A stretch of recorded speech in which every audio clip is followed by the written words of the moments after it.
Antonia Calbornero, catedrática de Economía Aplicada de la UNED, catedrática Jean Monnet de Unión Europea, ha publicado este mes de septiembre de 2013 el libro Estrategia Medioambiental y Desarrollo Sostenible. Hoy es nuestra invitada en este programa, también es habitual colaboradora de él. Muchas gracias y bienvenida. Buenos días. El objetivo de este libro es analizar y explicar la relación entre medio ambiente y economía en su contexto internacional. Un análisis que se hace, ya lo dice el título, desde el concepto de desarrollo sostenible. ¿Razones para este libro? Bueno, pues hay dos razones básicas. Una de ellas es mi interés por mostrar la relación entre economía y medio ambiente. Hasta ahora, pues yo tengo la experiencia en una asignatura optativa en la licenciatura de medioambientales, ahora tengo otra optativa en el grado, y casi siempre pues los problemas medioambientales, como es lógico, se tratan desde otros puntos de vista científicos. Y la economía quedaba, en mi opinión, un poquito pues, apartada del interés por las cuestiones medioambientales. Y yo, con la experiencia en la licenciatura de medioambientales, pues algunos alumnos se dirigían a mí para preguntarme mi opinión, para saber si yo tenía interés en seguir avanzando en el estudio y poder plantear en algún momento algún curso superior. Entonces, ¿eso qué significaba? Pues que los alumnos de medioambientales, que tienen unas materias importantísimas relacionadas con la cuestión de medio ambiente, pues también mostraban interés por esa relación entre economía y medio ambiente. Y esa es una razón en la que yo me he apoyado básica para el libro. Después he dado conferencias, he escrito algún artículo y siempre mostrando la base, en mi opinión, que hay entre lo que son la preservación de los recursos naturales y lo que es el desarrollo económico y la actividad empresarial y actividad productiva. Y el segundo aspecto por el que yo he tenido interés en escribir el libro ha sido destacar el papel de las instituciones y de los organismos internacionales en la prevención de los recursos naturales y en la preservación del medio ambiente. Esas son las dos razones fundamentales. Bueno, ¿por qué las instituciones y los organismos internacionales? Porque es mi experiencia hasta ahora. Yo soy catedrática de Economía Aplicada, especialmente dedicado mi estudio a los organismos económicos internacionales y a la Unión Europea. Ya nos ha adelantado en parte el contenido del libro, pero me gustaría que nos detuviésemos más en los diferentes temas que se abordan. Bien, pues el libro está dividido en 4 partes, siguiendo las líneas directrices de las bases por las que yo he tenido interés en sacar este libro. La primera parte está dedicada al elemento fundamental, uno de los elementos fundamentales, que es la relación entre economía y medio ambiente, y destacando especialmente los fundamentos económicos del medio ambiente, sabiendo ya que tradicionalmente en los estudios de economía no se tenía en consideración la degradación del medio, sin embargo, sí se tenía en consideración el bienestar basado en los factores de producción, la tierra, el trabajo, el capital. Y yo creo que también ciertamente un sentimiento cristiano de que el hombre es el centro de la creación, por tanto, podía utilizar los recursos de forma ilimitada. Pero claro, con el desarrollo económico y especialmente con la globalización, estos recursos se deterioran e incluso se agotan. Por tanto, el hombre puede utilizar los recursos, pero no de forma ilimitada, sino de forma sostenible. Entonces, esta consideración es lo que entra fundamentalmente en la primera parte del libro, que yo he titulado Economía y Medio Ambiente, donde destaco pues, los fundamentos económicos del medio ambiente, el desarrollo económico y el sistema productivo. En la segunda parte del libro introduzco un actor, digamos, o un interlocutor, más bien un actor, en la estrategia medioambiental, y es la empresa. Pero la empresa considerada desde el punto de vista de su responsabilidad social ante la comunidad. Lo he introducido de esta manera porque si no sería extenderme demasiado. Y teniendo en cuenta que la responsabilidad social corporativa o responsabilidad social de la empresa es un elemento nuevo introducido en la concepción de la estrategia empresarial, pues eso es fundamentalmente por lo que lo he tratado. La tercera y la cuarta parte del libro está dedicada esencialmente a la otra base, al otro fundamento del libro, que es la economía internacional y los organismos económicos internacionales. En la tercera parte hablo sobre todo de la gobernanza medioambiental, la capacidad o el poder que tienen los interlocutores, especialmente los organismos económicos internacionales, para usar estos poderes en beneficio o no del resto de los individuos.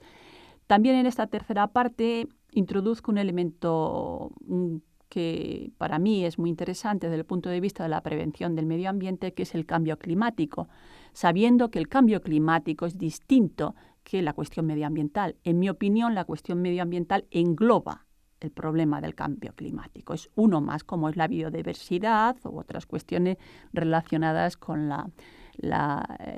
con la protección del medio. Y la parte final del libro es la que está dedicada ya específicamente a los organismos e instituciones internacionales. Es decir, las razones por las que estos organismos se han introducido en la cuestión medioambiental y cómo han impulsado la preocupación en los gobiernos y en las autoridades locales o regionales de todo el mundo para que no se deje de lado la preservación del medio. Entonces, esta es la última parte, ya entro directamente en los organismos hay muchos organismos económicos internacionales, pero bueno, he tratado los 3 o 4 más destacados. También trato los bancos regionales de desarrollo, especialmente porque están en zonas del planeta donde la degradación del medio es muy, muy fuerte. Y por supuesto, dada mi interés también por la cátedra Jean Monnet, por la Unión Europea, pues dedico un capítulo específico a la Unión. Porque nosotros pertenecemos a la Unión Europea, por tanto, las normas que vienen de la Unión Europea nos afectan, son obligatorias.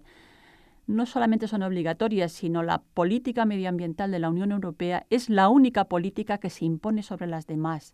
Es lo que se llama una política horizontal. Es decir, todas las políticas de la Unión tienen que tener en cuenta la cuestión medioambiental. Y luego otra razón por la que introduzco el tema de la Unión Europea es que la Unión Europea es un actor internacional en cuestiones medioambientales, en todas las reuniones y en todos los congresos, etcétera, relacionados con el medio ambiente. Y las normas de la Unión Europea no solamente sirven para los países miembros que pertenecemos a la Unión, sino también muchos países en la economía internacional, muchos países adoptan esas normas de la Unión Europea como referencia para, plantear su política medioambiental. Y eso, pues, a mí me parece importantísimo. Vamos a hablar de estas cuestiones que nos está apuntando. La primera, usted ha mencionado que el cambio climático se engloba dentro del problema medioambiental. Muy brevemente, situemos desde su punto de vista, ¿qué consideramos problema ambiental? Problema medioambiental. Claro, problema medioambiental sería el problema que afecta a la sostenibilidad de los recursos naturales y a la sostenibilidad del medio en general. Entendiendo medio, ya le digo, como biodiversidad, como la capa de ozono, como la degradación de los océanos y de los mares, como la intrusión del hombre en las selvas con fines productivos, destruyendo el medio, destruyendo por los recursos naturales, con fines productivos, probablemente con unos fines tan tradicionales como obtener el beneficio. Pero eso hay que cuidarlo. Y entonces yo entiendo problema medioambiental todo. Y luego, pues, específicamente podemos hablar de cada una de las partes. Bien, el primer capítulo del libro, la primera parte del libro, se dedica a analizar los fundamentos de la economía y el medio ambiente. ¿Cuál es esa relación? ¿En qué consiste esa relación? Pues básicamente la actividad económica genera presión sobre los recursos. Esta presión viene dada, por ejemplo, por los inputs, las materias primas, la energía, etcétera. Pero también generar residuos. La actividad productiva genera residuos que se generan basuras, etcétera, por el propio funcionamiento de la actividad. Pero la actividad económica es esencial para el desarrollo, porque una solución sería, si la actividad económica deteriora el medio, detengamos la actividad económica. Pero claro, eso sería un desastre para la humanidad. Entonces, la actividad económica es esencial, pero hay que asegurarse la sostenibilidad de esa actividad económica. Diría que tendríamos que volver o recordar constantemente los resultados del informe Brundtland. Este informe que nos dice, el desarrollo es necesario, pero tiene que ser un desarrollo sostenible. No se puede detener. Ya iríamos al extremo, es decir, los mares hay que preservarlos, pero los mares no sirven, tiene recursos, tiene peces, nos sirven para el tráfico. El tráfico tiene unos residuos proporcionados por el uso de la energía que utilizan, pero hay que moverse. Es decir, toda la generación de la pesca se puede acabar si no tenemos cuidado. Todo eso hay que cuidarlo, hay que preservarlo, es decir, tiene que ser sostenible. Entonces, la actividad económica, adelante, sostenible. Y ahora estaba recordando en una de las reuniones que he estado en Bruselas sobre las cuestiones de medio ambiente, cambio climático, donde había representantes de las Naciones Unidas, representantes de países en desarrollo. En fin, yo recuerdo específicamente a una representante africana que nos acusaba a los países desarrollados, especialmente a la Unión Europea, nos acusaba de ser los culpables de la degradación de muchos países africanos, la degradación del medio, de los ríos, etcétera, en África. Y es verdad, porque la explotación por parte de las empresas de los recursos para obtener precisamente ese beneficio, ha provocado que se deteriore el medio en África y en otras regiones del mundo, pero en concreto se quejaba. Pero yo creo que no todo es la culpa de los países desarrollados. Los países en desarrollo también tienen que preocuparse por la protección de su medio ambiente. Es decir, tienen que incorporar normas, normas, pero además no se incorporarlas en su legislación, sino cumplirlas. Es decir, si las empresas se quieren instalar, empresas que van a atraer empleo, que van a quizá producir beneficios para la zona, esto está bien, pero también los países propiamente se tienen que preocupar de que esas empresas no generen una sucesión de desgaste de los recursos naturales que para el día de mañana no lo van a tener las generaciones futuras, como dice el informe Brundtland. Ahí podríamos encontrarnos con un problema de deslocalización, es decir, de traslado de la localización de estas empresas a otros países que tengan esas normas menos rígidas. Efectivamente. Bueno, hay varios puntos de vista. Hay unas opiniones en las que se dice se deslocalizan las empresas buscando reducir sus costes sin tener en cuenta los problemas medioambientales porque no hay legislación, no hay normas.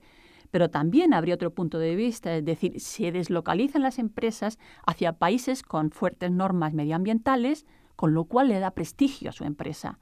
Tienen los costes un poquito mayores, adaptan su tecnología, la tecnología del sistema productivo de la empresa, a la protección del medio, pero también tienen su marca de que preservan el medio. Y quizá, muy interesante la pregunta, porque eso, digamos, que enlazaría con mi interés por destacar la responsabilidad social de las empresas y el medio ambiente. Quiero decir, yo lo destacaría ahí por eso. Es decir, la empresa tiene una responsabilidad social con el resto de la sociedad, y especialmente en cuestiones medioambientales. Y muchas empresas, especialmente las empresas multinacionales, lo que hacen es tener ese sello, ese marchamo de que están preservando el medio. Y para los consumidores, especialmente de los países desarrollados, que estamos interesados precisamente en la preservación del medio, pues lo tenemos en cuenta y compraremos sus productos. Esa es una ventaja.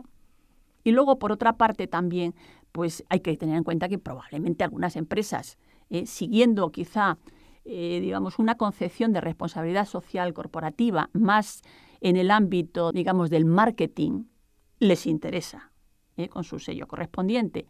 Entonces, eso tiene su interés. Y además, no solamente las grandes empresas que siguen normas internacionales de OCDE, etcétera, sino también las pequeñas y medianas empresas. Algunas están adoptando estas normas de protección medioambiental a través de la responsabilidad social, que no es obligatorio, ni siquiera para las grandes empresas, pero que lo incorporan como elemento diferenciador y favorable de su actividad empresarial. eso es una cuestión muy, muy buena y muy positiva desde mi punto de vista. De hecho, en estos días se está viendo en algunos medios de comunicación, en algunos informes, que las grandes empresas en cuestión de energía, de eficiencia energética, de ahorro energético, de consumo de agua, etcétera, sí que están adoptando medidas contundentes en este sentido, que además les hace ahorrar costes. Naturalmente. Por otro lado. Claro, porque además la tecnología que ellos tienen lo que hacen es transformarla precisamente para adaptarse. Bien, otra de las cuestiones que se tratan en el libro publicado por Antonia Calvo es el tema lo estaba diciendo ella hace un momento, el tema de la empresa y la responsabilidad social. ¿Qué sensibilidad y actuación está teniendo la empresa ante este problema? Ya hemos apuntado algunas cuestiones, pero en general. Bueno, yo creo que es una sensibilidad creciente. Yo creo que cada vez más las empresas, especialmente en los países desarrollados naturalmente, porque hay que tener en cuenta que el problema medioambiental es un tema de especial cuidado en los países, digamos, desarrollados, que ya tenemos un nivel de consumo elevado. Por supuesto, los países en desarrollo tienen otros problemas. Y además ellos protestan, como decía hace un momento, quizá con razón en algún aspecto, porque dicen, bueno, vosotros os habéis desarrollado y habéis generado, en el caso del cambio climático, un importante efecto en la capa de ozono. Reducir vuestra contaminación y dejándonos a nosotros que nos desarrollemos. Y para desarrollarnos, ¿qué hay que hacer? Pues utilizar tecnologías que sean baratas. Y esas tecnologías baratas son en general contaminantes, muy contaminantes. Es decir, permitidnos que nos desarrollen, dejadnos que nos desarrollen. Y si no, financiarnos por esa falta de desarrollo. Es decir, bueno, hay peticiones en la última conferencia de Copenhague, peticiones de miles de millones de dólares por compensación por el daño que hemos ocasionado a los países desarrollados. Desde luego, con la conciencia, volviendo a la pregunta, conciencia de los países desarrollados de que el problema medioambiental es muy importante. Entonces, las empresas siguen se sensibilizan con esa preocupación derivada del sitio donde están ubicadas. También repasa el libro los organismos económicos, financieros, internacionales o instituciones que están dedicadas a trabajar en aspectos relacionados con el medio ambiente. ¿Cuáles son los más importantes y las medidas que se están tomando o el papel que están teniendo ante este problema, si le parece a usted que es suficientemente eficaz? Sí que lo son. Yo he tratado aquí los organismos económicos internacionales más básicos, como es la Organización de las Naciones Unidas, como es el Banco Mundial, la OCDE y el Fondo Monetario Internacional, además de los bancos regionales de desarrollo, los tres principales bancos, que son el Banco Interamericano de Desarrollo, el Banco Africano de Desarrollo y el Banco Asiático de Desarrollo, además de la Unión Europea. Pero digo que en mi opinión es muy importante la actuación de los organismos económicos internacionales porque se puede decir que desde finales de los años 60, principios de los 70, es cuando, a raíz de la preocupación creciente por la calidad del medio ambiente, pues se convocó la conferencia de Estocolmo, la primera conferencia mundial sobre el medio ambiente humano en 1972. Y es a partir de entonces cuando el desarrollo económico y el medio ambiente aparecen intrínsecamente unidos. Esa preocupación aparece intrínsecamente unidos. Y de hecho, en esa conferencia, que era una conferencia de las Naciones Unidas, quiero decir, es de una conferencia de la ONU, es una organización internacional la que plantea poner sobre la mesa la cuestión medioambiental y los problemas de desarrollo. Es decir, es ahí donde parte. No es en una institución privada, no es en un entorno público de carácter de un gobierno, no. Es un organismo, una organización internacional.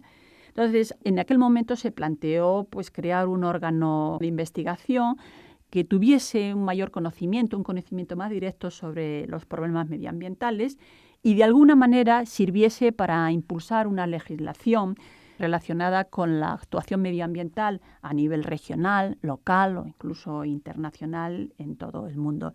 Y de ahí pues surge de esa iniciativa el Programa de las Naciones Unidas sobre el Medio Ambiente. Este primer impulso es el de partida y es el que ha servido después para la convocatoria de otras reuniones internacionales, bien relacionados con el medio ambiente y desarrollo sostenible, o bien relacionados con nuestras cuestiones, el agua, el cambio climático, etcétera. Bueno, dentro de este primer impulso del año 72, también tenemos una actuación que yo destaco, que es la adopción por parte de los países de la OCDE del principio de país contaminador, como un principio genérico para la política medioambiental de los países de la OCDE, que es un punto de partida también muy importante. Unos años después, en el año 84, se da un paso más con la Conferencia sobre Medio Ambiente y Economía y se decide fortalecer el papel de lo que conocemos como instrumentos económicos, como instrumentos eficientes para la prevención de la contaminación medioambiental. Este es un primer impulso que yo destaco en el libro y que son organismos internacionales. En el caso de la OCDE no es un organismo internacional, es un foro internacional, pero de interés y que sirve también como referencia normativa o de regulación para los países miembros, incluso para los países no miembros que lo quieran seguir. Y después un segundo impulso, y a partir de ahí ya tenemos todo el desarrollo de lo que es la sostenibilidad del medio, que es la Conferencia de las Naciones Unidas sobre Medio Ambiente y Desarrollo, la conocida como la Conferencia de Río de Janeiro, que es decisivo porque en esta conferencia se da un impulso importante a la cooperación internacional y se sientan las bases para el desarrollo sostenible, incluyendo en ese desarrollo sostenible también a los países en vías de desarrollo. Es decir, se tiene en consideración su calidad de país en desarrollo, que no puede financiar o costear la prevención del medio como los países desarrollados, pero sí tienen que incluirse en la preocupación por la prevención del deterioro medioambiental. La Unión Europea, nos explicaba en esta entrevista, tiene un papel fundamental en el ámbito de la protección del medio ambiente, al menos en las iniciativas a nivel internacional en este sentido. Principales aspectos que usted destacaría en el papel de la Unión Europea, principales acuerdos y políticas. Bueno, lo principal es, digamos, lo que yo quiero destacar es el papel que ha tenido la Unión Europea en la integración de la cuestión medioambiental en sus políticas. En primer lugar, la Unión Europea, desde el Tratado de Roma del año 57, no tenía en consideración la cuestión medioambiental, porque entonces nadie lo consideraba. Es decir, es un tema que no se tenía en consideración ni por el funcionamiento de los países de la Unión ni por el ámbito empresarial, como acabo de comentar hace un momento. Entonces, aparecen las primeras normas y regulaciones enseguida, pero más bien orientadas a preservar la libre circulación de mercancías, un principio fundamental en el área de integración europea. En función de la libre circulación de mercancías, pues se emiten normas relacionadas con la preservación de los ruidos, de la circulación de materias peligrosas, etcétera. Es decir, tratar de favorecer esta libre circulación de mercancía, no tanto preocupados por la preservación del medio ambiente, que eso viene más tarde. Es decir, la Unión Europea se integra o se interesa más o se introduce más en la cuestión medioambiental a partir de la Conferencia de las Naciones Unidas del año 92.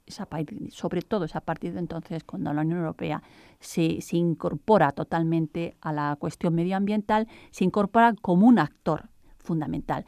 Y es la que, a partir de entonces, ha ido desarrollando esas normas a las que he hecho referencia hace un momento, relacionadas con la preservación del medio. No solamente en la preservación del medio, sino también proponiendo fórmulas que puedan ser incorporadas por otros países en la economía mundial, que favorezcan la cooperación, favorezcan el entendimiento y favorezcan la preservación de los recursos naturales. La Unión Europea ha establecido unos programas de acción donde se establecen una serie de actuaciones que se consideran necesarias para el desarrollo de estas normas medioambientales y para que se preserve el medio, especialmente en los países de la Unión, que somos de referencia en todo el mundo, no solamente como modelo de integración económica regional, sino también modelo en otros aspectos, especialmente en el medio ambiente. Y desde este punto de vista, en las últimas conferencias, la Unión Europea ha dado muestras de mucha generosidad, porque las propuestas, sobre todo en el problema de cambio climático, era reducir aún más las emisiones de gases de efecto invernadero siempre que el resto de los países desarrollados también incorporen esa reducción. Y el resto los países en desarrollo también, aunque en un nivel menor, en función de sus posibilidades. Entonces, la Unión Europea, como digo, ha ido progresivamente incorporando normas no solamente relacionadas con la libre circulación de mercancías, sino también relacionadas con la preocupación básica por la preservación del medio, a través de los programas de acción y de otras estrategias en materia medioambiental que lo han introducido en los sucesivos programas que ha ido planteando la Unión Europea, porque me preguntaba sobre las políticas. La política de medio ambiente aparece en la Unión Europea por primera vez en el Acta Única Europea. La Acta Única que se aprobó en 1987, se ratificó en 1987. Es decir, que hasta que no se planteó el mercado único europeo, la Unión Europea no tenía una política medioambiental. No estaba en los tratados. En los tratados no había más que 4 políticas comunes. El resto se han ido incorporando las políticas de acciones comunes en el tiempo. Y es en el Acta Única donde aparece por primera vez la política de medio ambiente. La Unión Europea, como digo, incorpora por primera vez la política medioambiental en los tratados, y a partir de entonces se ha ido incorporando en las sucesivas estrategias que ha ido planteando la Unión. Por ejemplo, en la Estrategia de Lisboa, por ejemplo, en Europa 2020.